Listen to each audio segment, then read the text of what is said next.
Don't you just love it when people say, we live in a post-racial America? What are you talking about? We've so gotten over race.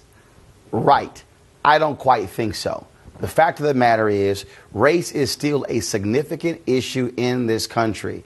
And when you talk to African Americans, you talk to whites, Hispanics as well, a lot of people really don't want to own up to the reality of race in America. And look, it's easy to attribute it to anger. One of the things we heard about, first African American president, folks are going to vote, not going to vote for him because he's black. But I think that's a bit too easy. I think it is deeper. It goes into our DNA. So we'll talk about that today with Joan Walsh. She's the author of the book, What's the Matter with White People? Joan, there's a whole bunch of black folks saying, what is up with white people? First of all, the title is hilarious, but your subhead, I think, speaks really the volumes. You say, why we long for a golden age that never was. Yes, Roland, thanks for bringing that up, because I do think that that's crucial. I think that there's a divide in this country between white people, particularly older white people, who really long for let's say the 50s or the 60s, and a time when things were simpler. It's not all about race. It can be about race.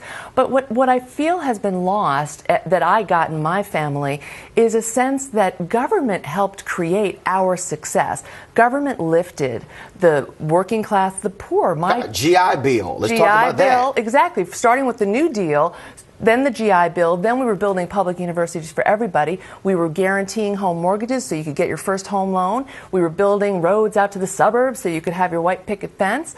And white people don't necessarily get the extent to which they had help, and that was government making a decision to do that. Now, African Americans tend to know that story. Right. If it wasn't for Title IX, the professional schools in this country would not have had their doors forced open. White women are the top beneficiaries of affirmative action.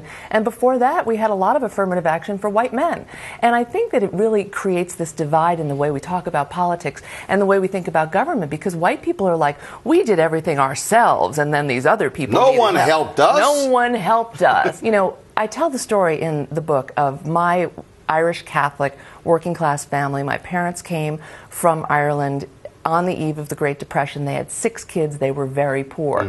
And I tell the story of sort of how they rose, and one way was unions. My grandfather was a steam fitter. He helped build the Empire State Building. Steam fitters kept African Americans out until they were one of the last unions to integrate. And so I think, again, people don't see the way the unions eventually did open up and became a really great engine of opportunity for all groups, and including women. But for a while, they were the province of white men. The things that we used to rise, sometimes we stepped on people's hands when they tried to grab the rung of the ladder. So, you know, I think we heard this. I really was blown away by how much the Republican convention was really reflecting these themes and this refusal to look at the ways that government has helped all of us, and the insistence, you know, especially with Mitt Romney's horrible welfare ad, government is about those people, not about us. Well, I do love the title. So when I saw the book, I said, oh my God, it's too funny. Folks, the book is called What's the Matter with White People? Why We Long for a Golden Age That Never Was. Joan, we certainly appreciate it. Thanks so much. Thank you.